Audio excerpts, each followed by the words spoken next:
Buenos días, yo soy Mabel Bianco, de la Fundación para Estudio e Investigación de la Mujer y del Comité de ONGs para la Condición de la Mujer de América Latina y el Caribe, y tengo el placer, junto a Camila, de moderar el evento. Agradezco muy especialmente esta invitación. Como ustedes saben, este evento está convocado por la Internacional de Servicios Públicos y las organizaciones del Manifiesto Global para la Reconstrucción de la Organización Social del Cuidado, el Foro La Centralidad de los Servicios Públicos para la Construcción de Sistemas Integrales de Cuidados.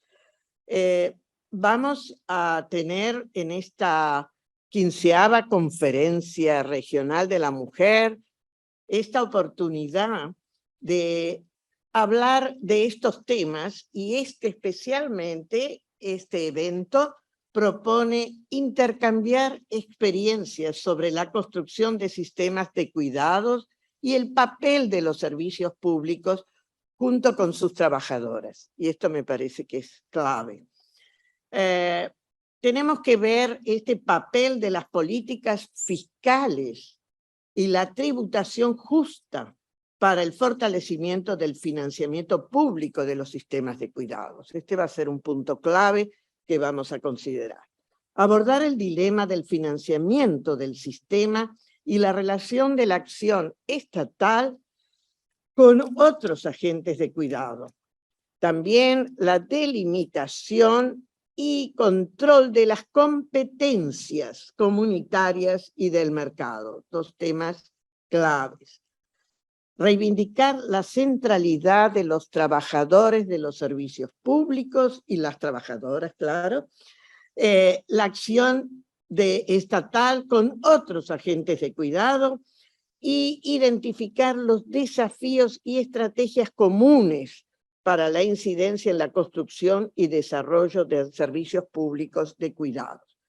Fortalecer el marco político del cuidado desde una perspectiva de derechos humanos para quienes cuidan y quienes son cuidados. Con este desafío le paso a Camila para iniciar ya la sesión. Muchas gracias, Mabel. Saludarla a todas y a todos, a quienes están presentes aquí físicamente y a quienes nos acompañan por el Zoom. Hay muchas personas conectadas, así que vamos a estar en esa modalidad híbrida. Este panel integra distintas dimensiones, una conversación a nivel de las experiencias y propuestas de trabajadoras y trabajadores de servicios públicos, también de experiencias locales del desarrollo de políticas y programas de cuidado, de la discusión nacional también de construcción de sistemas de cuidado y también la perspectiva de desarrollo de qué supone el trabajo de cuidado y sobre todo el trabajo decente de cuidado. Entonces vamos a hacer un diálogo de distintas dimensiones que de alguna forma integran desafíos que tenemos para construir una sociedad de cuidados, que es también el marco de la discusión que nos convoca a propósito de la conferencia. Entonces, en primer lugar, vamos a partir conversando con las integrantes del Manifiesto por la Reconstrucción de la Organización Social del Cuidado. Así que, en primer lugar, les voy a presentar a Nayaret Quevedo, que está aquí ubicada, secretaria subregional de la Internacional de Servicios Públicos para los países del Cono Sur. Nayaret, muy bienvenida. Gracias, Camila, por la introducción. Gracias también a quienes están hoy día presentes en este salón. Veo muchas caras conocidas, pero también veo caras nuevas. Y eso es de un interés muy importante para nosotros como internacional, que hemos venido hace mucho tiempo, hace muchos años ya trabajando esta temática con otras organizaciones feministas de la sociedad civil que también estamos bregando para que esta crisis de los cuidados que develó la pandemia tengan un correlato en políticas públicas reales en nuestros respectivos países. También quiero darle la bienvenida a las compañeras, a los compañeros que están hoy día en el Zoom, que se están sumando también a esta reunión, que ustedes no los ven, pero yo los veo acá en mi computador, así que un saludo también para ellos que se están conectando a nivel de América Latina. También aprovecho de saludar a quien también va a estar con nosotros, Magdalena Sepúlveda, que también la veo ahí conectada y lista en el Zoom. Pues bien, a nivel mundial, y vamos a seguir con el PowerPoint, te pido, Álvaro, que puedas conectar el PowerPoint para la gente del Zoom, porque yo voy a estar coordinando el PowerPoint acá. Menos mal que somos mujeres, ven que podemos hacer varias cosas al mismo tiempo. Pues bien, a nivel mundial nos enfrentamos a una crisis del cuidado. La actual Organización Social del Cuidado, como ya en varios foros y en varias conversaciones hemos visto, es injusta, es desigual e insostenible. El sistema mundial de cuidado no satisface las necesidades de la sociedad y se basa en la explotación de las mujeres y los trabajadores, principalmente también inmigrantes.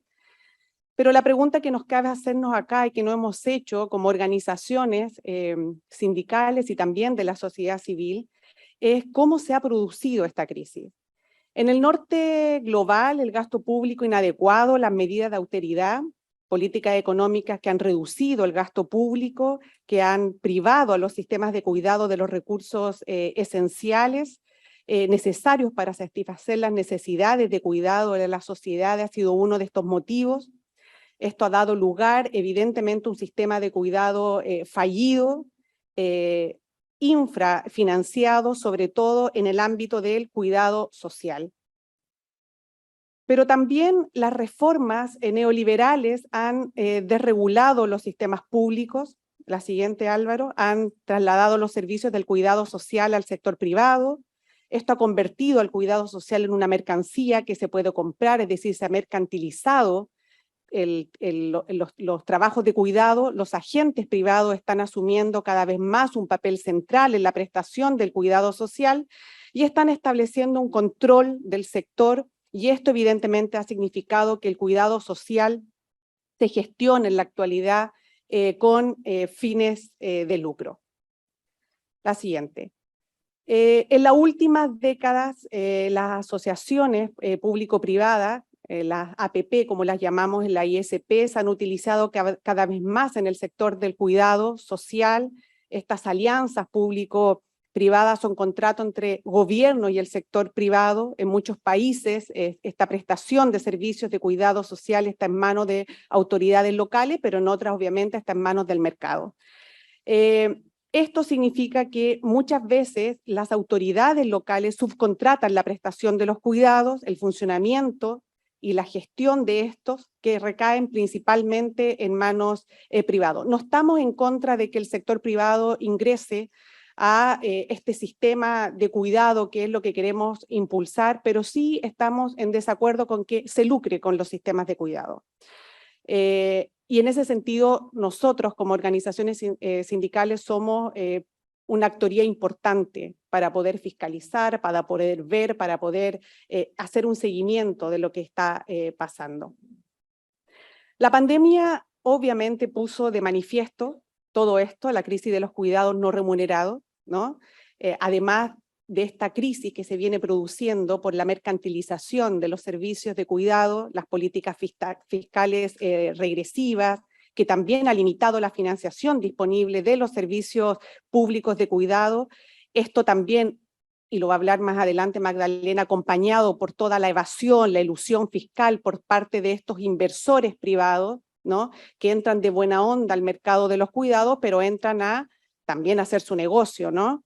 Y la escasa justamente regulación de los gobiernos se traduce en una falta de transparencia financiera, que no voy a ahondar en este punto porque, como les dije, Magdalena va a profundizar en eso.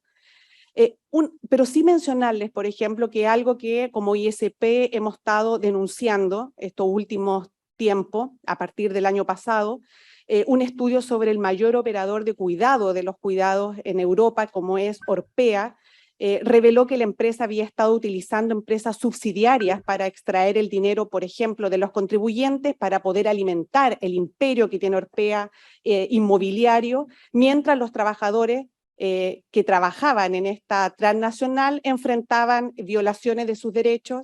La empresa y el propio sindicato denunciaba la falta de personal y las condiciones de trabajo inseguras. Entonces ahí vemos cómo una transnacional como es Orpea, que está en el mundo de los cuidados, principalmente en varios de nuestros países, en Chile, por ejemplo, Orpea sí está y es parte del negocio de los cuidados, no asegura que quienes prestan los cuidados estén en condiciones óptimas de trabajo. Lo que le interesa a Orpea es seguir con esto, abultando un negocio que para ellos también es muy rentable, como es el negocio de las inmobiliarias en Europa. Ese tipo de cosas son las que nosotros decimos hay que poner ojo, ¿no? Entonces, aquí estamos diciendo que la pandemia justamente revela lo que habíamos venido denunciando y pone el foco en la crisis de los cuidados. Que justamente esta crisis de los cuidados es trabajada a través de nuestro manifiesto global de los cuidados, donde además de la denuncia que hacíamos sobre el desfinanciamiento, la pandemia vino a darnos la razón, ¿no? Como ISP, a decirnos, sí, la verdad es que estaban desfinanciados los servicios públicos. Pero más importante aún, cuando la crisis de los cuidados afecta justamente al cuidado no remunerado. ¿Qué quiere decir eso? Cuando se cerraron las escuelas, cuando las familias empezaron a enfermar, cuando se necesitaba más apoyo, la carga de trabajo no remunerado se intensificó en el caso de las mujeres, el acceso inadecuado a los servicios de cuidado, justamente producto de este desfinanciamiento, también se acrecentó y lo vimos, es decir, los servicios públicos cobraron un valor adicional en tiempos de pandemia y eso puso a la temática de los cuidados en una tensión. Siguiente, Álvaro. Entonces, lo que nosotros decimos como en el fondo, perdón. Lo que nosotros decimos en el fondo como ISP es que sin servicios públicos que transformen las relaciones desiguales de género, las mujeres se enfrentaron a otros impactos desproporcionados de la pandemia, como una mayor exposición a la violencia, el acoso y una mayor probabilidad de las pérdidas de trabajo. El escenario internacional, marcado justamente por el COVID, mostró evidencias que son irrefutables con respecto a las condiciones desiguales, a las dimensiones interseccionales que las mujeres hacen, ¿no? y desarrollan, y que todo esto se profundizó en este marco de crisis.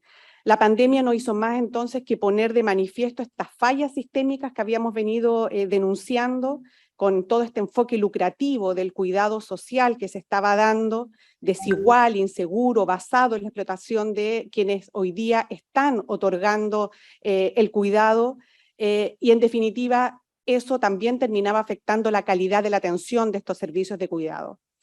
Fue una de las ocupaciones más peligrosas durante la pandemia debido al riesgo justamente que muchos de estos cuidadores, cuidadoras que trabajan en los servicios públicos se expusieron, a pesar de ser considerados trabajadores esenciales en muchos de nuestros países por los gobiernos. Los trabajadores del cuidado se enfrentaron a medidas inadecuadas, inseguridad, salud en el trabajo y altos niveles, por cierto, de agotamiento. Frente a todo esto, ¿qué es lo que dice y qué es lo que ha dicho la ISP? Bueno, pasemos a la acción y reconstruyamos la organización social del cuidado así como la concebíamos. Durante mucho tiempo la economía del cuidado ha sido la forma dominante de hablar del trabajo de cuidado por parte de los gobiernos, el mercado, las instituciones internacionales e incluso también los propios sindicatos. El concepto de economía del cuidado enmarca el cuidado como un sector económico que genera puestos de trabajo y apoya las actividades económicas, pero también presenta el cuidado como una mercancía individual que está a la venta, que se puede mercantilizar en lugar de un bien social público y colectivo como hemos venido señalando. Por ello, la ISP por ello la ISP, en el marco de lo que ha venido siendo esta discusión, generó, desarrolló y lanzó el manifiesto global con las 5 R, que es lo que ustedes ven en pantalla, para reconocer el valor social y económico del trabajo de cuidado, remunerado y no, y el derecho humano al cuidado, poder recompensar y remunerar los salarios iguales por un trabajo de igual valor, pensiones, condiciones laborales, protección social, reducir la carga del trabajo de cuidado no remunerado sobre las mujeres, redistribuir el trabajo de cuidado entre todos los miembros y familia, entre los trabajadores, combinando también la división sexual, ¿no?, del trabajo. Un minuto me dicen. Restaurar y reclamar el deber de la responsabilidad principal del Estado de proporcionar servicios públicos de cuidado, sistemas de cuidado que transformen las relaciones de género. Y en un minuto que me queda, quiero señalar dos cosas que para mí, que para nosotros nos parecen súper importantes como ISP, que son 2 R de las 5 R's que hemos promovido. Una de las R's tiene que ver con recompensar, remunerar y representar. Queremos que estas R's relevarla, ponerla, y que sea la propuesta del movimiento sindical para decir que hay que reconocer el valor del trabajo de cuidado no remunerado, porque consideramos que es importante para poder reconstruir esta organización social del cuidado que hemos estado bregando. Pero la transformación del sistema de cuidado también significa que los sindicatos deben luchar por un trabajo decente con los 4 pilares que nos ha dicho la ISP que debemos promover, que acuñó, como recordemos, en el año 2009, que tiene que ver con las condiciones, con el salario justo, con el diálogo social, que tiene que ver con un montón de componentes que hacen que este trabajo decente para los cuidadores sea una realidad. En todo el mundo el sistema social de cuidado se basa en la explotación y es justamente lo que queremos hacer como ISP. Luchar contra eso, luchar contra la mercantilización, luchar contra la falta de financiación, luchar con que estos tipos de trabajadores tengan seguridad y salud en el trabajo, porque también es un problema importante para aquellos cuidadores que se encuentran en la informalidad. Y de todo esto, los sindicatos podrían exigir entonces a los gobiernos, a los empleadores que recompensen, remuneren y representen el trabajo de cuidado y los cuidadores con un trabajo profesionalizado, un salario igual, por un trabajo de igual valor, pensiones adecuadas, una protección social completa, condiciones de trabajo saludables, seguras, una representación fuerte, una sindicalización, que tengan el derecho, por cierto, a sindicalizarse, a tener negociación colectiva, a generar diálogo social en la línea del programa de trabajo que justamente ha impulsado la OIT. Y por último, la R que queremos también relevar tiene que ver con reivindicar. Creemos que el sistema global de cuidado, el Estado es principal responsable de poder corregir estas dañinas desigualdades de género que han hecho recaer la carga del trabajo de cuidado remunerado en las mujeres. Nosotros creemos que los servicios públicos de calidad son esenciales para poder garantizar esta vida digna, cumplir los derechos humanos, mejorar la igualdad. Sin embargo, en todo el mundo, esta falta de acceso de servicios públicos, producto, como ya lo explicamos al principio, de la falta de financiamiento, del lucro que se hace con los servicios públicos y la intromisión del servicio privado para poder lucrar, no está pudiendo cumplir aquello.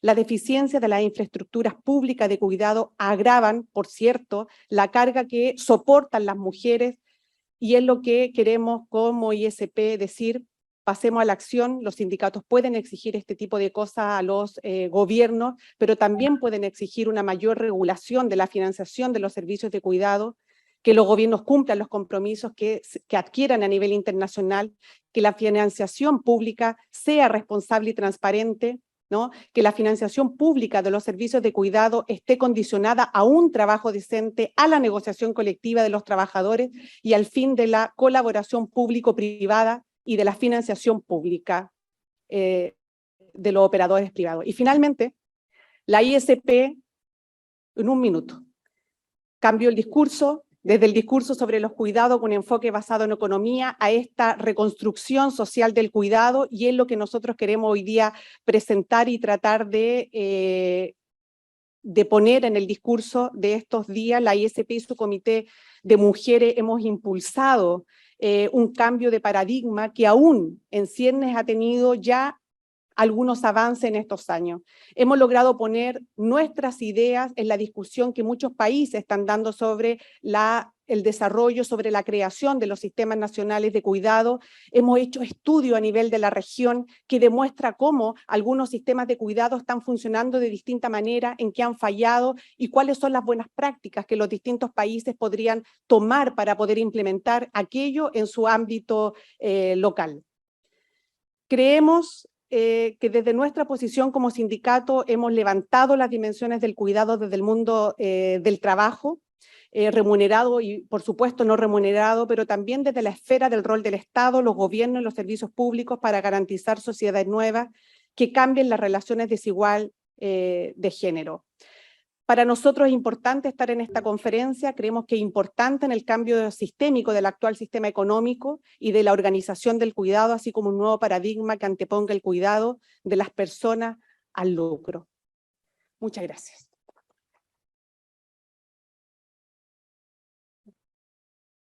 Muchas gracias, Nayaret. A continuación, nuestra expositora va a estar en el modo híbrido, así que pueden mirarla ahí por las pantallas. Se trata de Magdalena Sepúlveda. Ella es directora de la Iniciativa Global por los Derechos Económicos, Sociales y Culturales. Magdalena, ¿estás por ahí? Aquí estoy, ¿me pueden escuchar bien? Te escuchamos bien. Adelante. Muchas gracias, es un placer estar aquí, aunque sea de manera híbrida. Quisiera partir recalcando que nos encontramos hoy en día en medio de una tormenta perfecta. Nuestros países sufren el impacto superpuesto de las múltiples crisis que vive el mundo: la desigualdad socioeconómica, la emergencia climática y ecológica y el impacto de la pandemia del COVID-19. El impacto acumulado de estas crisis es enorme en todo el mundo. Sin embargo, es aún mayor en los países en desarrollo y en los países de la región que, incluso antes del COVID, tenían el deshonor de ser la región más desigual del planeta. No es de extrañar entonces que la pandemia nos impactó enormemente en cuanto no solo al número de muertes, sino en todo el tipo de consecuencias de salud, sociales y económicas, y asimismo también en las crisis de cuidado. La pandemia hizo evidente, como decía Nayaret, la falta de inversión en sistemas de cuidados y más aún la falta de inversión en sistemas públicos de calidad que garanticen una vida digna para todos, como es la educación, la salud, el agua, el saneamiento y la vivienda. Y por sobre todo hizo evidente que los derechos de las mujeres y la creación o establecimientos de sistemas de cuidado en la región ha estado marginado y no ha habido una voluntad política real de hacerlos una realidad en la mayor parte, con algunas excepciones, con la mayor parte de los países de la región. Desde el inicio de la pandemia fue evidente que esto afectaba a las mujeres de manera desproporcionada y, por supuesto, no a todas las mujeres de la misma manera.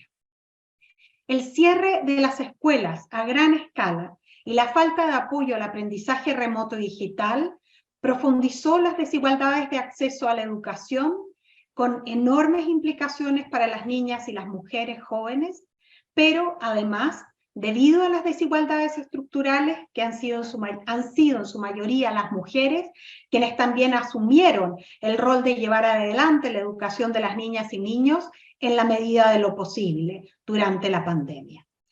Los sistemas de salud sobrecargados también hicieron que estas responsabilidades de salud del adulto mayor, de los enfermos en la familia, de las personas con enfermedades crónicas, cayeran nuevamente debido a la discriminación estructural y los roles de género en las mujeres, quienes por lo general llenan los vacíos cuando los hogares no tienen acceso a los servicios públicos. La pandemia del COVID ha revertido los avances en género que se habían logrado en la región, sobre todo en el periodo de mayor auge o bonanza económica desde el 2005 al 2015. Sin embargo, ahora hemos retrocedido para las mujeres, quienes muchas veces han salido incluso del mercado laboral. Las mujeres más afectadas, por supuesto, son las mujeres en el sector informal, desde las trabajadoras domésticas hasta las jornaleras agrícolas. En la región hemos visto entonces que la carga de cuidados ha sido enorme, como en otras partes de la región, pero esto está estimado en números y es importante. Incluso antes de la crisis, Naciones Unidas estimaba que en promedio las mujeres invertimos 4.1 horas al día de trabajos domésticos y cuidados no remunerados, en relación con 1.7 horas al día de los varones. Cuando se ha tratado de dar o medir el valor monetario de este aporte del trabajo no remunerado de las mujeres, la suma equivale a 11 billones de dólares al año. Por lo tanto, estamos hablando de grandes sumas. Ahora, Nos encontramos en un contexto macroeconómico difícil. Nos encontramos también en un contexto en el cual hay una alza inflacionaria enorme que se debe en parte a la guerra de Ucrania, pero también en parte a la avaricia de las multinacionales, sobre todo las del sector energético, que en estos momentos están en unas ganancias históricas. Por lo tanto, los estados de la región se encuentran en una situación difícil para hacer frente a la inversión que se requiere para salir para tener una recuperación. No solo tienen recuperar los recursos que han perdido en la pandemia, sino que aumentarlos para financiar un cambio de rumbo, financiar unas economías inclusivas, verdes, que incorporen a las mujeres y prioricen la inversión en los cuidados. Ahora, ¿de dónde pueden sacar los países de la región altamente endeudados estos recursos? Existe una posibilidad factible de lograr un aumento de los recursos fiscales por parte de los países de la región. Y esto se da si los países de la región, de manera regional y global, toman medidas para hacer, en primer lugar, abolir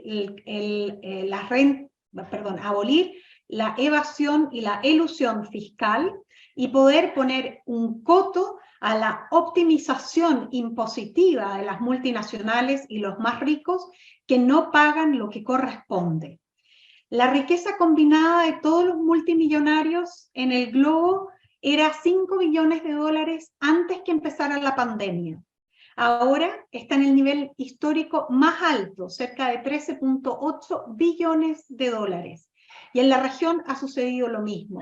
Los supermillonarios de la región se han hecho más ricos, mientras el 99% de la gente de la región ha vivido una disminución en sus costos, un aumento en sus costos de vida y una disminución en sus ingresos.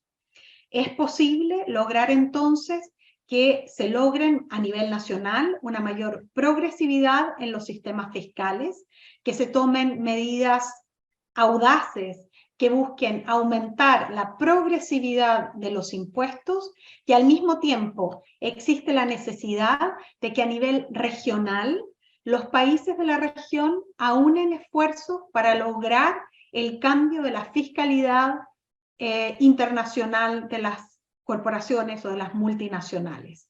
Este cambio no se va a lograr a través de uno u otro país, se va a lograr a través de una acción regional que busque imponer y poner coto a la competencia a la baja que nos han impuesto las multinacionales. Existe, y quisiera terminar con un tono positivo, existe esta oportunidad política para avanzar. Hemos visto que en junio del 2021 se acordó en el marco de la OECD un acuerdo para establecer una tasa impositiva mínima global, que aunque el nivel es bastante bajo, es un 15%, y además el acuerdo presenta limitaciones significativas que no va a beneficiar a los países en desarrollo de la misma manera que los países más ricos. Por lo tanto, es un acuerdo ineficiente, muestra que es posible realizar acuerdos políticos globales en multinacionales que permitan avanzar para mejorar la imposición, el sistema tributario o impositivo global.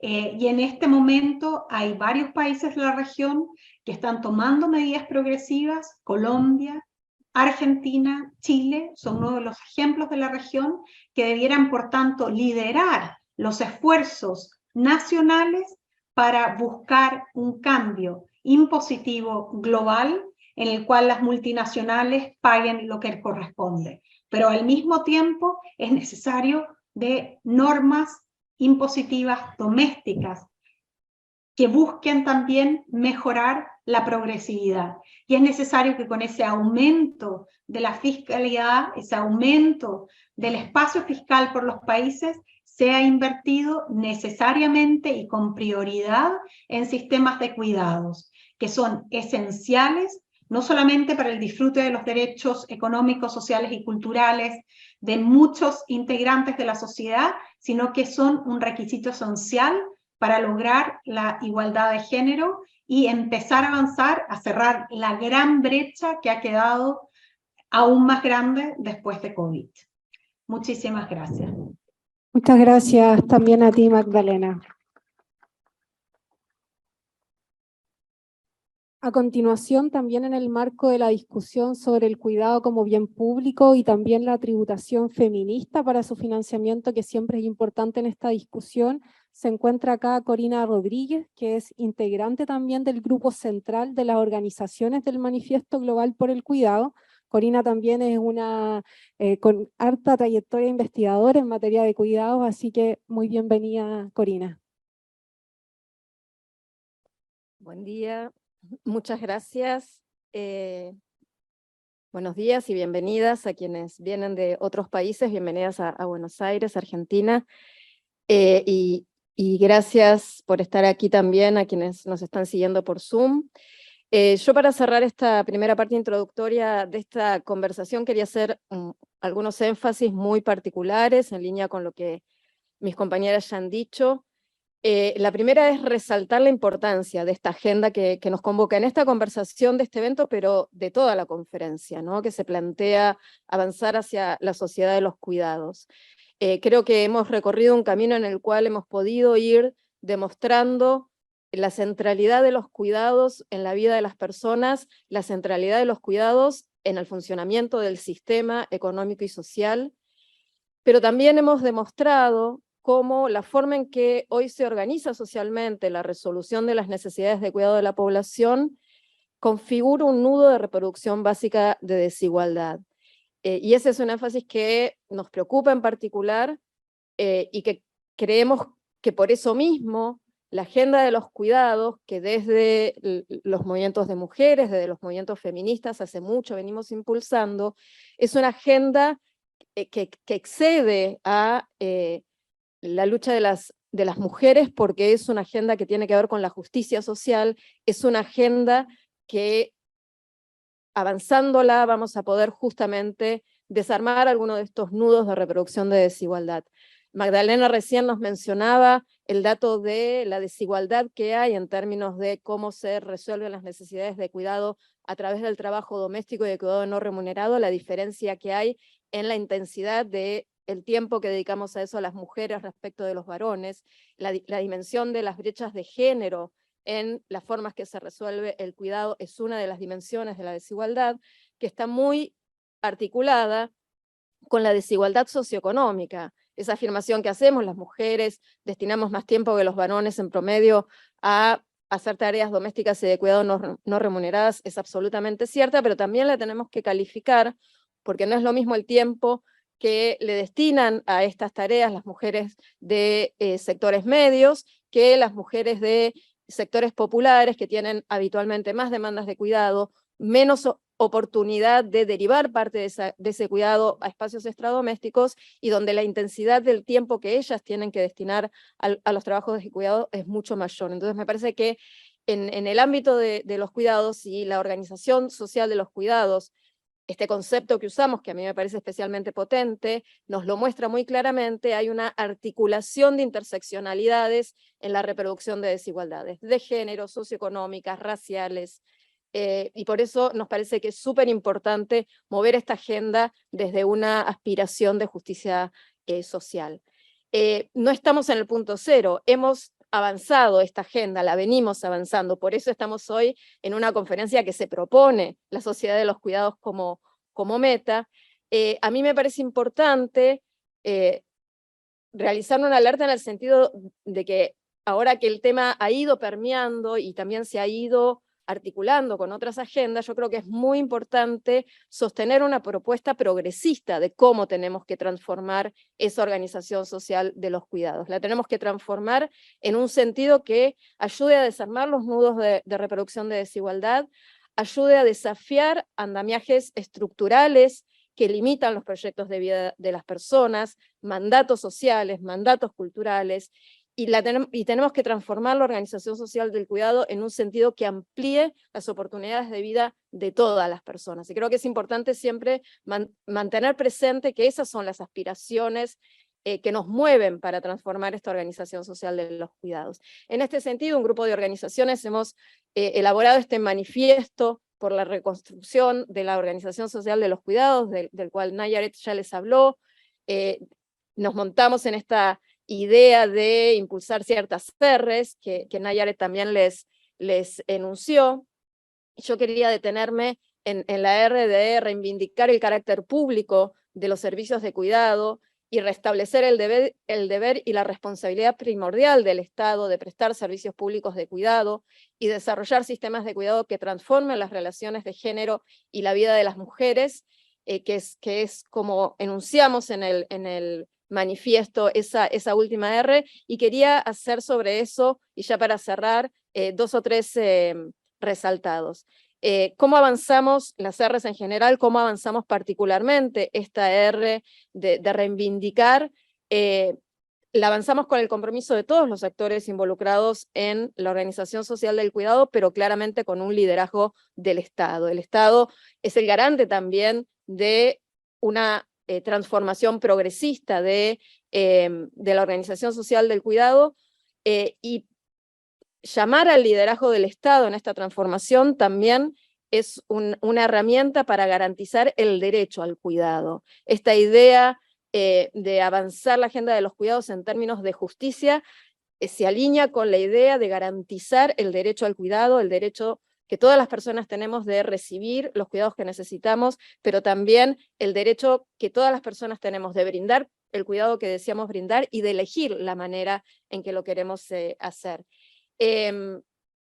¿Cómo se avanza esta agenda? ¿Cómo se avanza esta R en particular? Con la combinación de acciones, y por eso una parte central de lo que venimos proponiendo es la construcción de sistemas de cuidados. No se trata de acciones segmentadas y desconectadas por parte del Estado, no se trata de políticas públicas de cuidado desarticuladas, sino que se trata de construir sistemas que articulen, que optimicen el uso de los recursos y que lleguen de manera más eficiente a resolver las necesidades de cuidado que se necesitan. Los servicios públicos de cuidado, y con esto cierro, son esenciales, son un componente esencial de estos sistemas de cuidado, y los servicios públicos de cuidado creo que hay que entenderlos en un sentido amplio. Las políticas de cuidado no están restringidas específicamente a las políticas de brindar cuidados directos.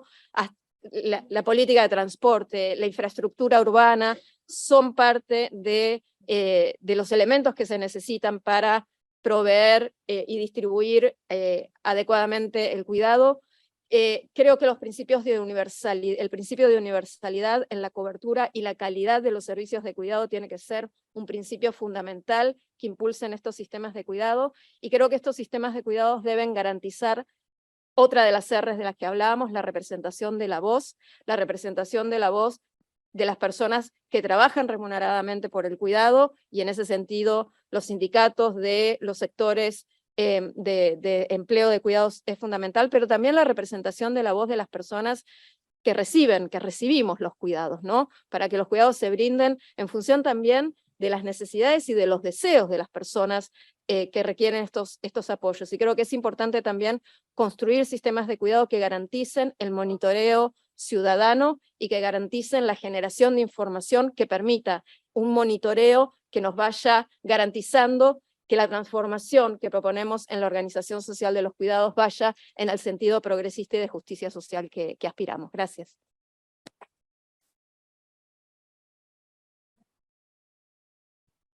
Bueno, muchas gracias, y ahora vamos a dar lugar, invito a Laura Simi que pase aquí y que nos acompañe en el estrado. Es para mí un gran honor, como argentina, presentar a Laura, porque Laura es la subsecretaria de Políticas de Igualdad del Ministerio de Mujeres, Géneros y Diversidad de la Argentina. Quiero hacer primero una aclaración. Las feministas de este país luchamos más de 20 años por tener este ministerio, así que estamos muy gustosas de tenerlo. Y le agradecemos a Laura que ha trabajado en el ministerio junto con todo el equipo, pero bueno, desde su subsecretaría, desde que ustedes saben que en 2019 se crea el ministerio con el nuevo gobierno.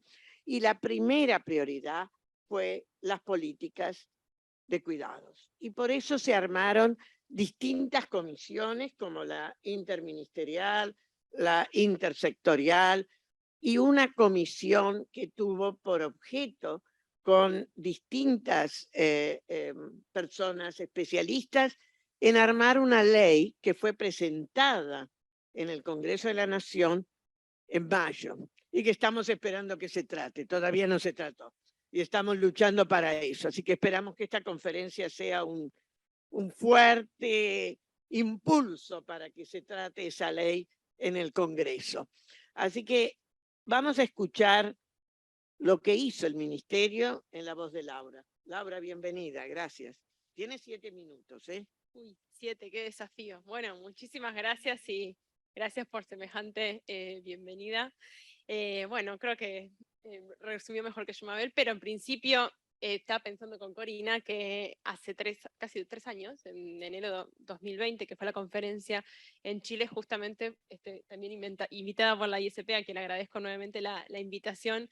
Estábamos hablando justamente del financiamiento de los cuidados y de la agenda que nos proyectamos como Argentina, y la verdad que hoy volver con política pública vigente y con un proyecto de ley en el Congreso es una alegría, y creo que justamente los temas álgidos, claves que se definen en el Congreso en torno a este proyecto son los que propone este panel, ¿no?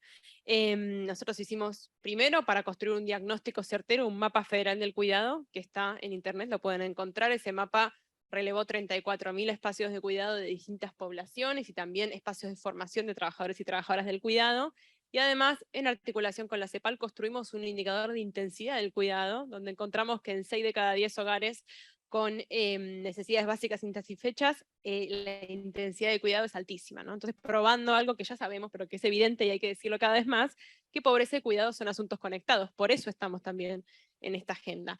Encontramos también que 6 de cada 10 niñas menores de 3 años no asisten a ningún establecimiento educativo, que tenemos mucha demanda por cubrir, ¿no?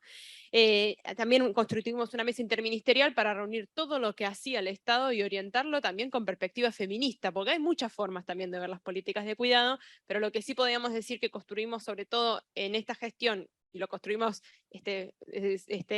sororamente, ¿no? Nunca se hace nada sola, es justamente esa idea de que el cuidado es una cuestión de Estado y la corresponsabilidad y esa redistribución es lo que hay que hacer.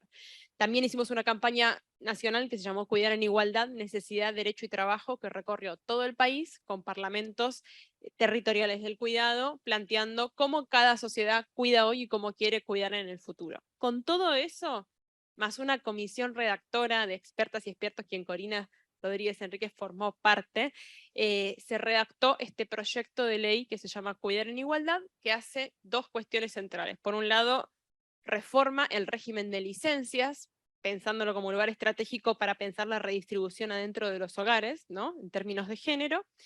Reforma hacia licencias igualitarias, extiende un mes más para las personas gestantes, y para las no gestantes pasa de 2 días a 90 días, y lo hace progresivamente, ¿no? Uno de los principios que también aparece en la discusión de la cuestión del financiamiento, la progresividad también para que las cosas avancen, ¿no?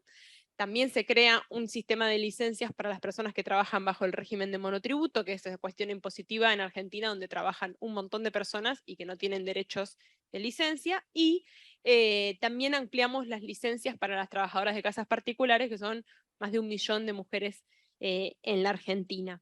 Todo eso para nosotros es estratégico, no solo para la redistribución dentro del hogar, sino también para menor discriminación laboral hacia nosotras, reconociendo también la diversidad familiar, ¿no? En Argentina los matrimonios igualitarios no tenían los mismos derechos, y con este proyecto tendrían además los mismos derechos a licencias. Y en el plano de, por un lado, reformamos las licencias, y por el otro, creamos un sistema nacional de cuidados en el plano que mencionaban antes tanto Nayaret como Corina, que tiene que ver con esto de volver al cuidado una cuestión de Estado, una responsabilidad de Estado, un derecho, ¿no? Y también se habla de poblaciones prioritarias. Si bien el derecho es universal e incluso al autocuidado, hay prioridades sobre todo en personas mayores, en personas con discapacidad, en la primera infancia y en las personas que cuidan en toda su diversidad. No solamente quienes cuidan remuneradamente, quienes cuidan adentro del hogar, sino también el cuidado comunitario, que en Argentina tiene mucho peso, mucha importancia y tuvo un rol central en la pandemia.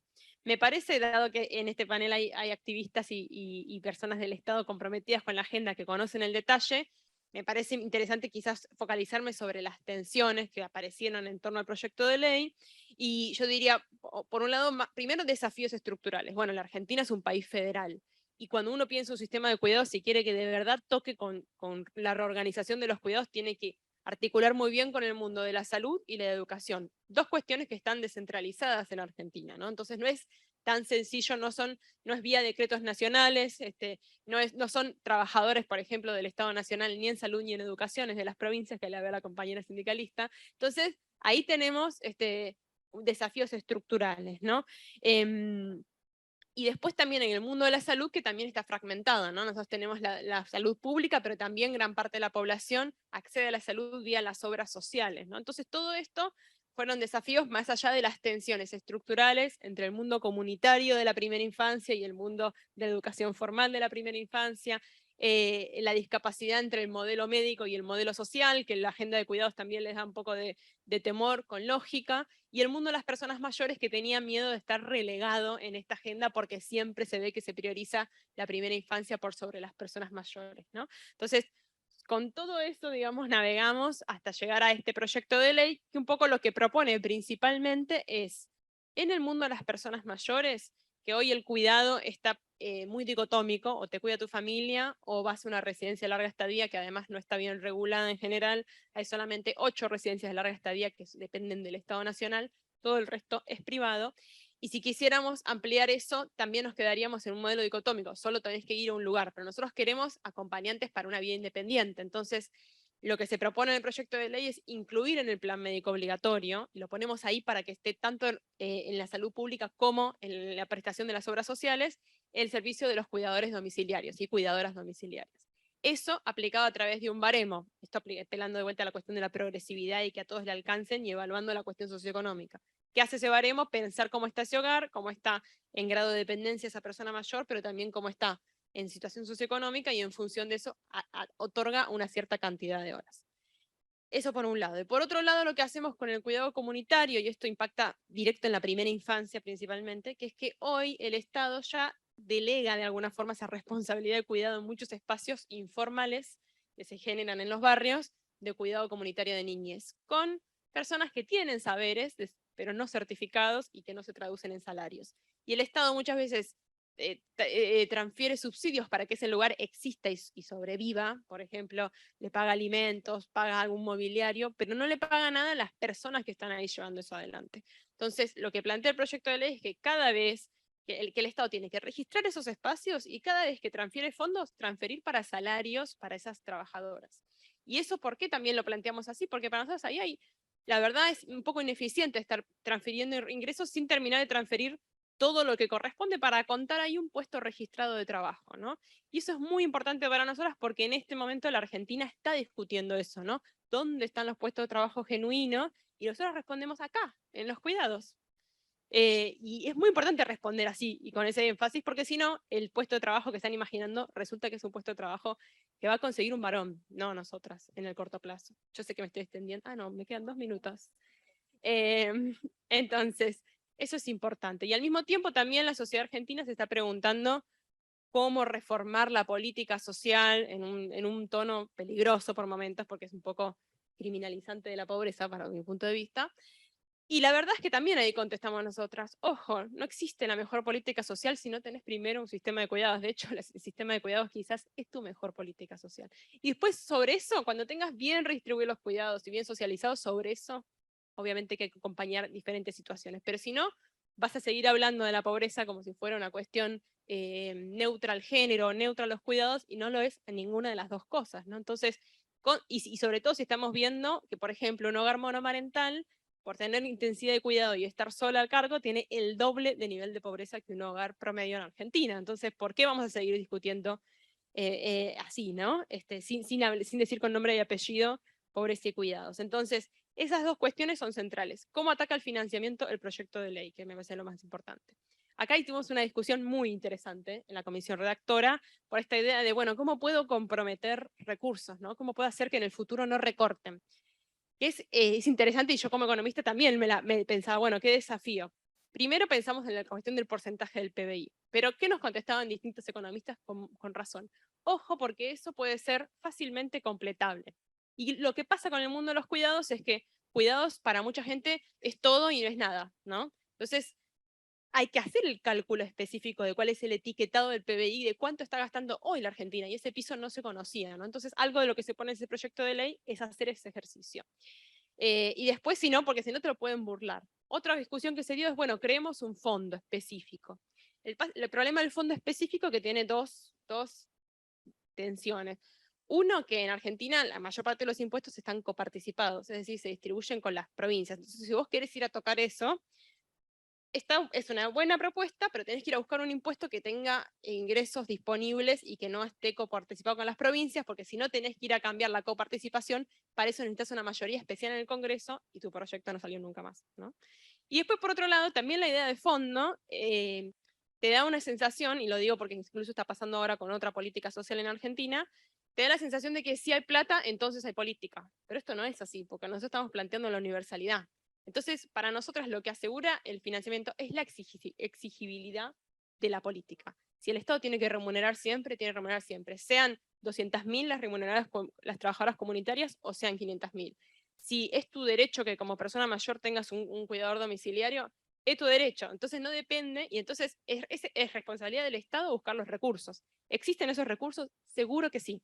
Para que se den una idea, y por eso celebro la temática del panel, la Argentina acaba de volver a dar una exención, digamos, del pago más progresivo que tiene la Argentina, el impuesto más progresivo, que es el impuesto a las ganancias, a todo el sistema judicial. Eso sale 0,16% del PIB. La reforma entera de licencias, o sea, de acá a 10 años, con todas las cosas que pusimos, que son un montón, sale 0,14% del PBI. Entonces, esta cálculo la hizo ELA y me parece muy importante, el equipo de ELA. Entonces, la plata está. Y yo creo que hay que hacer un ejercicio feminista en disputar esos recursos, y claro que hay que buscar financiamientos sólidos, pero ojo con venir a pedirle a estos temas requisitos que no le pedimos a ningún otro, y mientras que nosotras nos autofrenamos para que las cosas sean perfectas, el resto avanza con lo posible, ¿no? Y van aprobando, y aportes no reembolsables para empresas, y los subsidios, y beneficios para la supuesta clase media, que en realidad son el decil 10. Ojo, nadie, para las únicas que es urgente esto es para nosotras, para feministas y para las mujeres que lo viven día a día. Al sistema económico y patriarcal, y ya termino, le queda perfecto que el tiempo siga pasando, porque el costo de cuidar es muchas más cosas que un costo. Pero hoy en esta sociedad donde el tiempo es plata y donde no estamos en la sociedad del cuidado, entonces cuidar es un costo, y es un costo que asumimos nosotras y lo tenemos que redistribuir. Y nadie del otro lado va a estar dispuesto. Por eso tenemos que avanzar, organizarnos y pedir por el tratamiento urgente de este proyecto de ley, para que cuidar en igualdad sea sinónimo de vivir en igualdad, porque estamos seguras que si redistribuimos los cuidados, redistribuimos la riqueza. Gracias.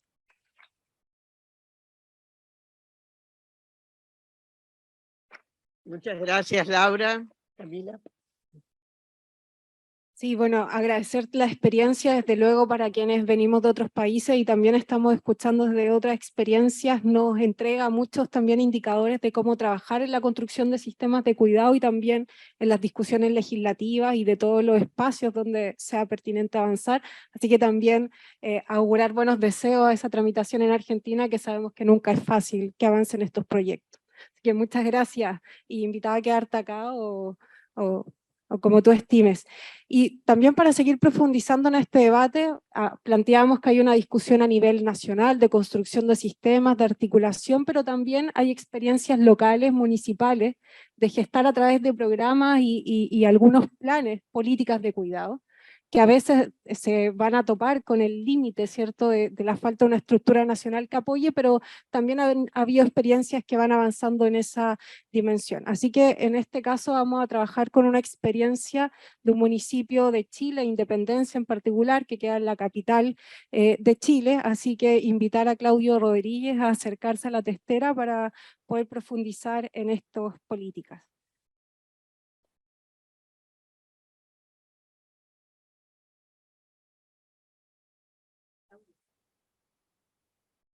Ahí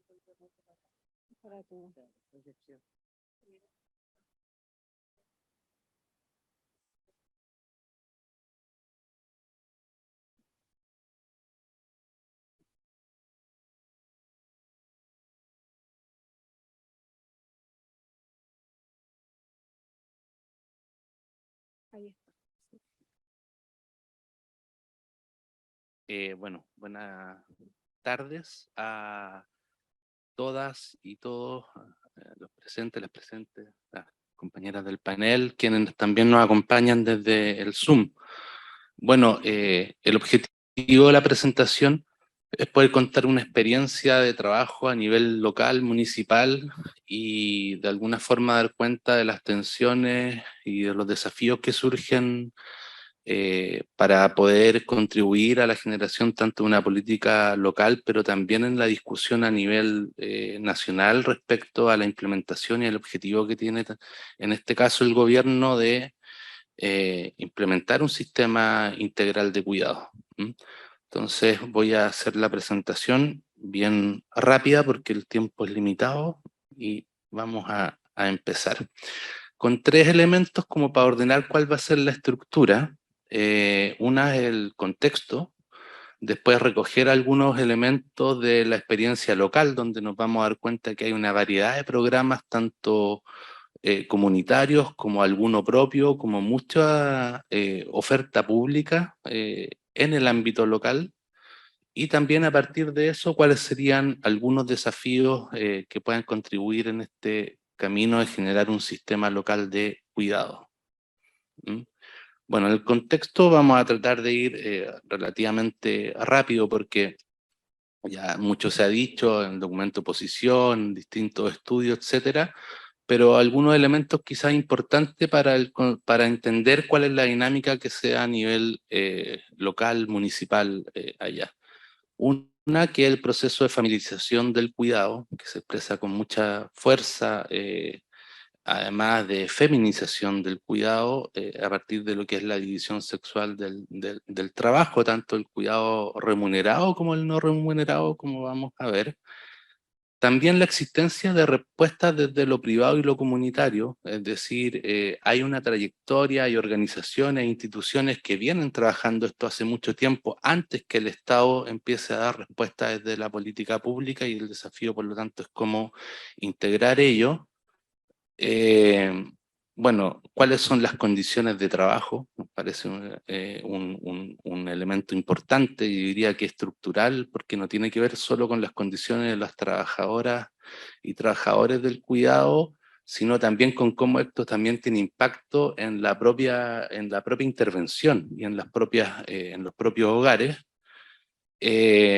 Otro elemento de contexto importante es que en Chile se viene generando una política sobre la construcción de sistemas de protección social desde la política social, que se viene generando ya hace un par de décadas, y que dentro de estos subsistemas uno encuentra también que el cuidado tiene presencia, si bien tienen que ver con procesos donde muchos de ellos son focalizados, otros no, como el sistema Chile Crece Contigo, que más o menos conocía la experiencia a nivel internacional, y en el último tiempo la creación de lo que fue en su momento denominado el Subsistema Nacional de Apoyo y Cuidados, que trabajaba el tema de las dependencias.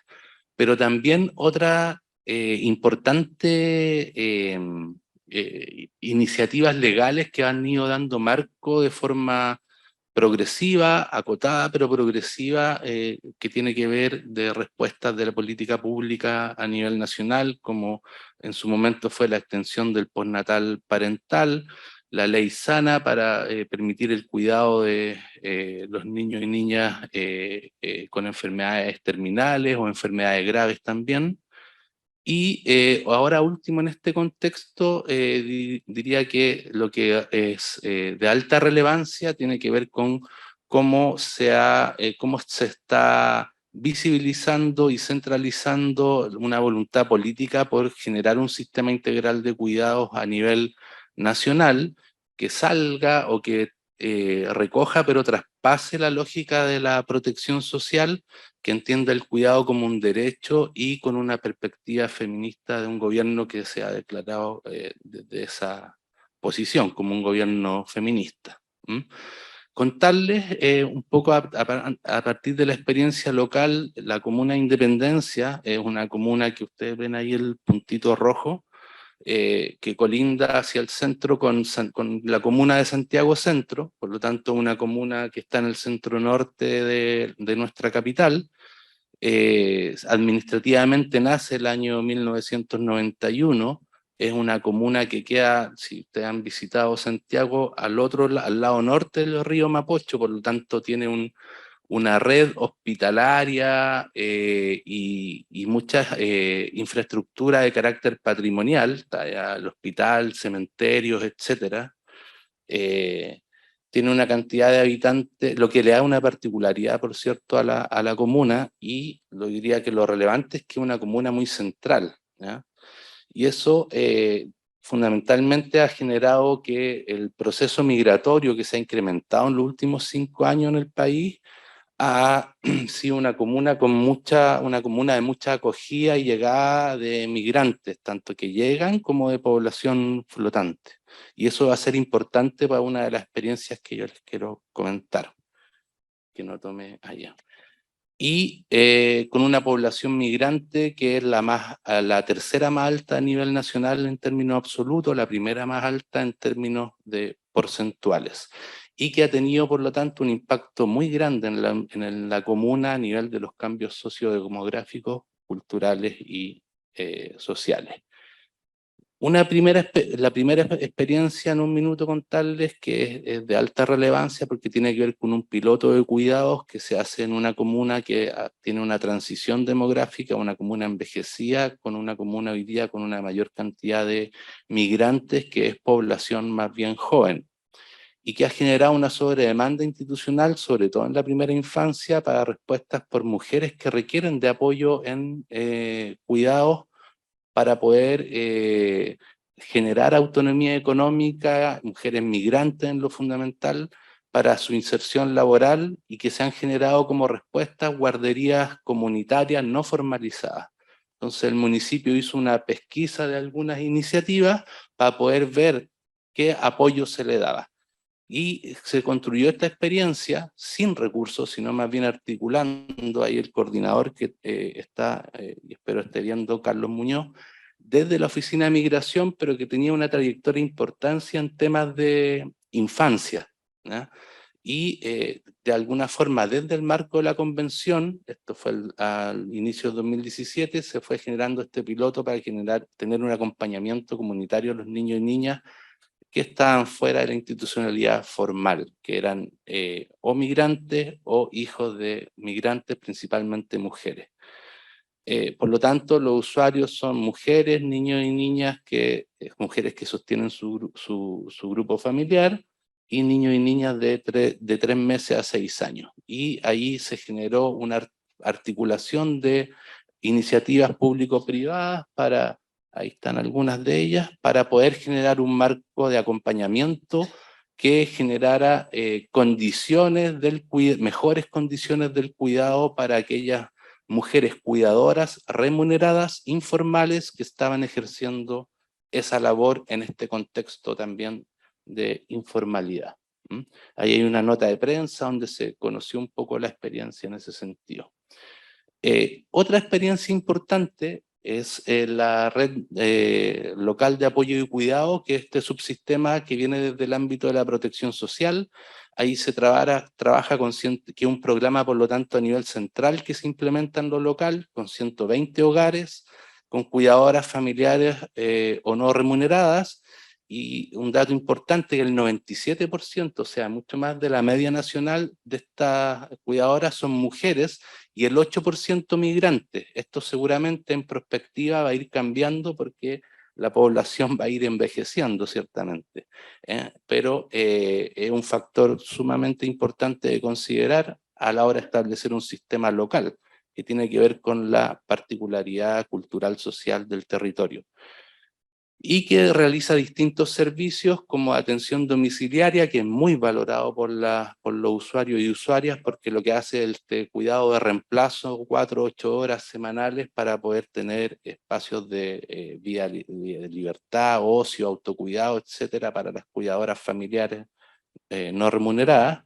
También servicios especializados y un plan de cuidados tanto del hogar como un plan a nivel comunal para vincular a las familias a las redes comunitarias.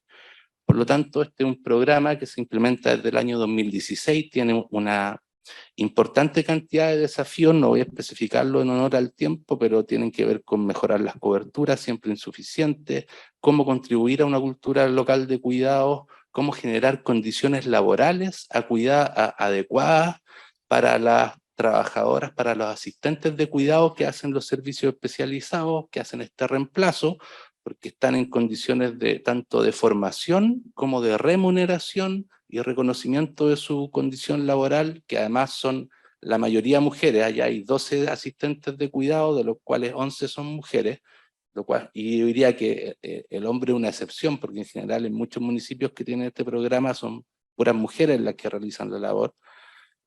Y también importante fortalecer el vínculo comunitario y el enfoque de género, la perspectiva del género del programa, porque nace más bien desde la lógica de la protección social. ¿Ya? Y eso ha ido evidentemente cambiando en el último tiempo con las demandas, el avance y la movilización del movimiento feminista.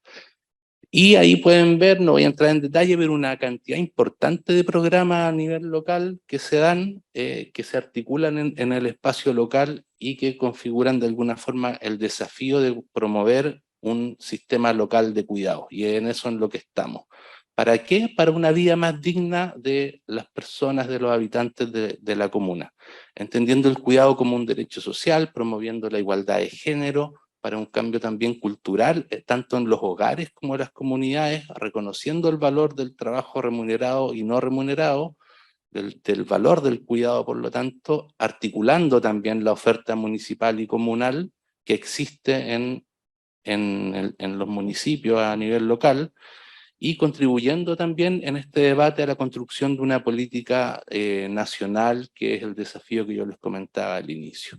Para eso es importante adecuar los procesos también de intervención a nivel local, de forma de que se complementen los objetivos, las estrategias de la diversidad de programas que existen, y ahí nosotros tenemos una base que estamos trabajando sobre 4 enfoques que deben ser base para cualquier proceso de trabajo social o de intervención a nivel local, que tiene que ver principalmente con el enfoque de derecho, interculturalidad, género, y con un énfasis en la participación comunitaria. ¿Y cuáles serían los ejes? Bueno, el diseño obviamente con pertinencia local territorial y con algunos principios que hemos ido develando a partir del reconocimiento de nuestra propia práctica a nivel local, que tiene que ver con la corresponsabilidad tanto del Estado, en este caso del municipio, en su rol garante, pero también una corresponsabilidad al interior del hogar. Ese es un tema estructural, porque si no hay una redistribución dentro del hogar, efectivamente lo que los programas tienden a hacer es a seguir reproduciendo esta lógica de feminización del cuidado.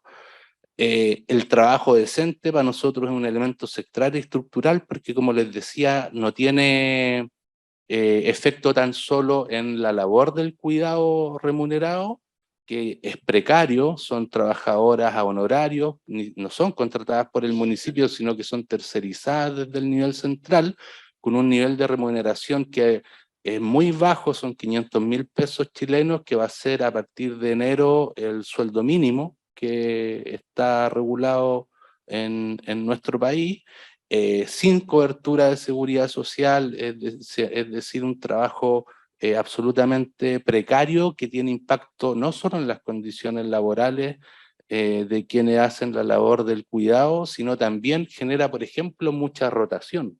Por lo tanto, impacta en el mismo efecto, en el mismo, entre comillas, prestación o servicio que se entrega a los hogares y a las cuidadoras familiares y a las personas con necesidad de cuidado y apoyos. También lo otro importante, intersectorialidad, por cierto, que ahí la experiencia del Chile Crece y el programa Red Local de Apoyo y Cuidado es muy importante porque se va generando una cultura de mayor trabajo intersectorial a nivel local.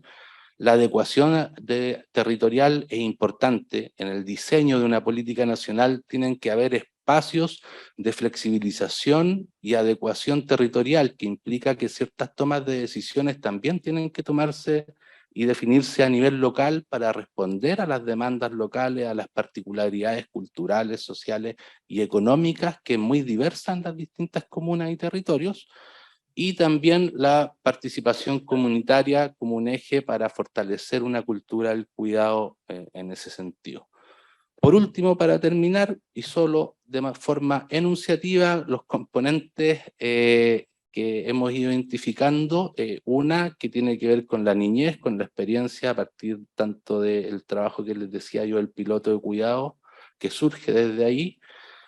Un segundo componente, el tema del trabajo con las dependencias, en este caso dependencias funcionales, que lo realiza el programa Red Local de Apoyo y Cuidados, pero también en la cobertura fundamentalmente a nivel intersectorial, en la coordinación con los servicios de salud a nivel local y comunitario.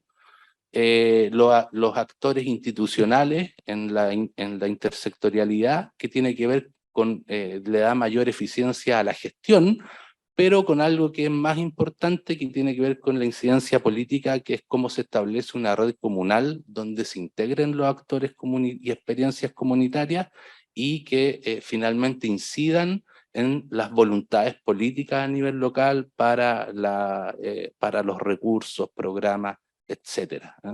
Y en ese sentido el rol también, por supuesto, de los actores, de los funcionarios y de los actores sindicales que debieran tener un rol central, sobre todo en las condiciones del trabajo y cómo esto impacta en el cuidado que queremos obviamente nosotros y nosotras fortalecer. Así que muchas gracias y me quedo hasta ahí. Muchas gracias y bueno, ahora vamos entonces, siguiendo en nuestras presentaciones, vamos a culminar con la presentación donde vamos a tener, bueno, trabajo decente en un sistema de trabajo de cuidados nacional, y ahí voy a invitar a Paz Arancibia, por favor. Paz es la especialista en género y no discriminación de la Oficina Regional de la Organización Internacional del Trabajo. Y ella nos va entonces a iluminar respecto a cómo va a ser ese tema del trabajo decente en ese sistema nacional. Muchas gracias. Tus 10 minutos, querida. Muchísimas gracias. No creo que yo pueda iluminar en este panel de mujeres y hombres inteligentísimas, así que yo voy a intentar hablar desde la perspectiva de la OIT, que es, como decía Corina, es la perspectiva de la justicia social, porque la misión de la OIT es la justicia social de manera tripartita y el sistema de cuidados basado en derechos para los trabajadores del cuidado, pero también para las personas que son cuidadas. Hemos estado hablando de algo muy focalizado, que es Chile. Bogotá también estaba, es otro gran ejemplo, las manzanas del cuidado. Hay muchos ejemplos en Uruguay y en la región. Yo voy a intentar hablar de la fuerza laboral del trabajo de cuidados. Y lo voy a hacer, ya se ha dicho, no voy a repetir nada. Hay una crisis de los cuidados, estaba antes de la COVID, es una crisis de cuidados que no nos ha permitido poner a las personas en el centro del desarrollo, y esto tiene que cambiar en la recuperación económica y en los choques económicos que nos vienen. Además, la OIT en numerosos estudios, pero en uno de ellos que vamos a lanzar mañana, consideramos que el sector de cuidados es un motor potentísimo para la generación de empleo. Lo decía la subsecretaria, nosotros hemos calculado, y lo vamos a ver después, que podemos crear casi 300 millones de puestos de trabajo, en su mayoría formales. Vamos a dar las cifras también para América Latina. De hecho, tenemos un simulador con el gasto para Argentina. Ya podremos hablar. Creo que nos sale más o menos la cantidad parecida de gasto de PIB que decía la subsecretaria, pero lo importante es que hay que considerarlo no como un gasto, sino como una inversión y como un motor económico. Importante saber que la OIT considera y es importante tener definiciones, la OIT considera que el trabajo de cuidados puede ser remunerado y no remunerado. Es importante hacer estas distinciones para las temáticas que tienen que ver con los derechos laborales, que son muy importantes, y por ello desde el 2013 en nuestra Convención de Estadísticos del Trabajo se reconoce por primera vez el trabajo de cuidados no remunerado como un trabajo y se visibiliza ese cuidado y se contabiliza ese cuidado. Para la OIT el concepto es amplio porque abarca a las cuidadoras, cuidadores y no cuidadores en los servicios de los sectores del cuidado, que son fundamentalmente sanitario, salud y educación, a las cuidadoras en otros sectores, no necesariamente en el sector de cuidados, y a las trabajadoras domésticas. Y en este sentido nos sale en nuestros cálculos una fuerza laboral de 381 millones de personas, de los cuales 249 millones son mujeres. Esto representa el 19,3% del empleo femenino, es una cantidad muy considerable si queremos cerrar brechas de género en el mercado laboral, y se reparten de la siguiente manera: 123 millones en educación, 92 en salud y lo que llamamos trabajo social o asistencial, y 70 millones son trabajadores domésticos. En esta región hay casi 15 millones de trabajadoras domésticas. Una población activa que en algunos países puede llegar a ser entre el 5 y el 7%. Sabemos además, ya lo han dicho, que en el mundo se dedican 16.000 millones de horas, lo que equivale a 2.000 millones de personas trabajando 8 horas diarias sin recibir una remuneración. Sabemos además, lo han dicho, no voy a insistir, que en esta región las mujeres trabajan 3 veces más tiempo que los hombres y que esta carga de trabajos no remunerados afecta a cómo ellas se insertan en el mercado laboral, a los trabajos que aceptan, a la formalidad de esos trabajos. Las trabajadoras de cuidado remuneradas, y nos vamos a centrar en la fuerza laboral, es un sector de alta feminización, de baja calidad, de bajos salarios, alta informalidad, y horarios muy prolongados, con pocas condiciones de trabajo decente. Ya hemos dicho que es una fuente importante de empleo, en particular para las mujeres, y esto quisiendo evitar el sesgo, es decir, no necesariamente tiene que ser para las mujeres, pero como ya se decía, las mujeres están ahí y lo que hay que hacer es traerlas a la formalidad y al empleo decente. 47 millones, de ellos 36 millones de mujeres se dedican al trabajo de cuidado en América Latina y el Caribe. He querido traer estos 2 informes porque nos dan una visión muy rápida. Son informes muy recientes de la OIT. Ay, perdón, muchas gracias. Estoy hablando y no están viendo, me disculpan. Perdón, voy por aquí. Hay 2 informes muy importantes de la OIT. Este es un informe que acabamos de sacar con la Organización Mundial de la Salud. En este informe que habla sobre los trabajadores de la salud y asistencia, hemos descubierto no solo que es uno de los sectores más feminizados. ¿Qué quiere esto decir? Que en cuanto entran los hombres sube la productividad y las mujeres caen por detrás, es decir, hay muchísima segregación horizontal, y además hemos descubierto que tiene una brecha de salarios del 24% y que estas brechas se concentran en los niveles más altos de la escala, mientras que la parte baja de la pirámide está repleta de mujeres con trabajos precarios y poco productivos. Además, les he traído el estudio de la comisión de expertos. Tenemos que hacer un análisis muy exhaustivo y a nivel global de la legislación y la práctica sobre dos convenios muy importantes para nosotros, el convenio 149 sobre enfermería y el convenio 189 sobre trabajo doméstico. Les invito a leerlos porque hay muchísimas buenas prácticas. La OIT sabe que cuando se producen políticas e inversión en políticas de cuidado, esto genera unas mejoras no solo a nivel social, sino también en el mundo, en la inserción de las mujeres en el mercado de trabajo. Hablaba la subsecretaria de las licencias del cuidado. Nosotros hemos hecho un análisis exhaustivo en esta región que habla del servicio de atención, servicios que tienen que ver con los cuidados, educación y los servicios de cuidado a largo plazo, con las transferencias y prestaciones de los cuidados y con las regulaciones laborales, licencias de maternidad, paternidad y todo lo que tiene que ver con la corresponsabilidad.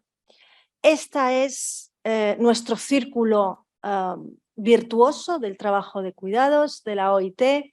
Este círculo virtuoso quiere decir que el trabajo de cuidados no remunerado, millones de mujeres y niñas en esta región realizan tareas de cuidado no remunerado y esto les afecta en los tipos de trabajo que ellas pueden aceptar, la calidad de ese trabajo y en sus futuros posteriores. Una vez que se integran en el trabajo remunerado, ellas tienen una necesidad de tener acceso al trabajo de cuidados remunerado y la calidad de esos empleos en los que se deposita la confianza de niños o adultos mayores o de otras personas, pues afecta directamente una vez más a que esas mujeres puedan estar o salir del mercado de trabajo. Estos son las 5 Rs.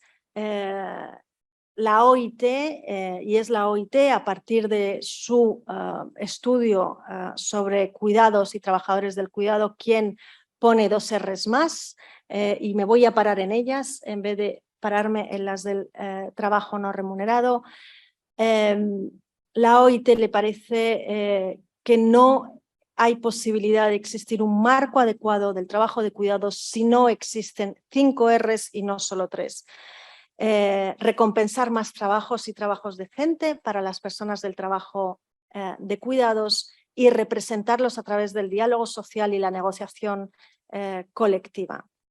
Hemos descubierto en el informe que vamos a lanzar mañana que muchas veces se consiguen más derechos en la negociación colectiva y en el diálogo social que en los propios marcos normativos nacionales. Por lo tanto, es importante tener políticas públicas que determinen niveles de empleo, condiciones de trabajo, salario y estatus. Es importante mejorar las condiciones de los trabajadores del cuidado y el salario de las personas trabajadoras del cuidado, así como su seguridad y salud en el trabajo. Es importante que desde el sindicalismo se entienda que el cuidado es columna vertebradora de un sistema económico que pone a las personas en el centro. Y con esto ya termino. Hay que lograr empleos de cuidado de buena calidad, con inversiones significativas que nos van a dar réditos después. Hay que cerrar las brechas de cobertura del cuidado en primera infancia y también en el cuidado de largo plazo, porque además es el motor de expansión del futuro del empleo en el sector cuidados. Hay que buscar formas innovativas de expansión del espacio fiscal y hay que tener siempre en cuenta el marco de las 5 Rs. Y para finalizar les invito mañana Vamos a lanzar este estudio, es el estudio que habla sobre licencias en América Latina y el Caribe. Van a ver que hay muchísima información sobre sus países, incluyendo Argentina, sobre licencias de maternidad, paternidad, licencias de larga duración, licencias de urgencia y también sobre servicios del cuidado, sobre derechos de los cuidadores. En este sentido vamos a sacar un simulador a final de este año que va a permitir a los gobiernos hacer el cálculo de cuánta parte del PIB les costaría ampliar 2 días de licencia de maternidad o de paternidad, 3 días de licencia parental, etcétera, etcétera, en tiempo real. Y les invitamos a que lo difundan, vengan mañana y nos apoyen por un mundo del trabajo de derechos más justo, tripartito, con diálogo social y con negociación colectiva. Muchísimas gracias. Muchas gracias, Paz. Muchas gracias, Paz. Y creo que es el cierre que esperábamos. Lamentablemente no tenemos tiempo para hacer un diálogo porque estamos excedidos y nos están pidiendo que entreguemos el salón, pero es así, lamentable, pero nos pasa. Le voy a pasar la palabra a Camila para el cierre y en nombre mío y de todo este grupo, muchas gracias a quienes nos acompañan en el Zoom y a quienes están hoy aquí presentes. Camila. Muchas gracias, Mabel, y desde luego les invitamos a trasladar estos diálogos. Probablemente hay muchas preguntas y sobre todo profundizar experiencias que aquí se desarrollaron en el contexto de la conferencia y en el foro que está sucediendo hoy día también. Y en ese sentido solo relevar que queda claro en estas distintas exposiciones que hacen un recorrido desde la discusión del sentido de los cuidados, la participación de las trabajadoras y los trabajadores en cualquier construcción de sistema o servicio, también las distintas particularidades locales. No pudimos tener la experiencia distrital de Colombia porque la delegación llega más tarde, pero en otro momento se podrá compartir esos aprendizajes y también el trabajo prelegislativo y legislativo que está encabezando hoy día Argentina.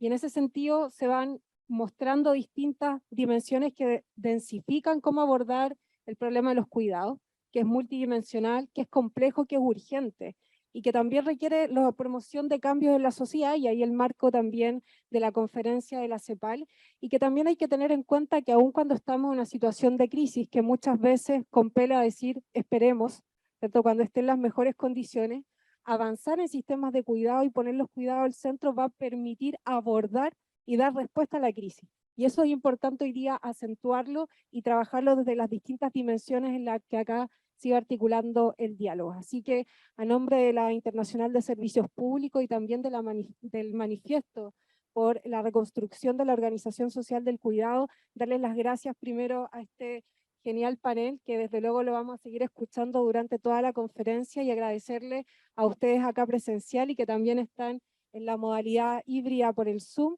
y nos estamos encontrando y discutiendo también en estos pasillos durante toda esta jornada. Muchas gracias.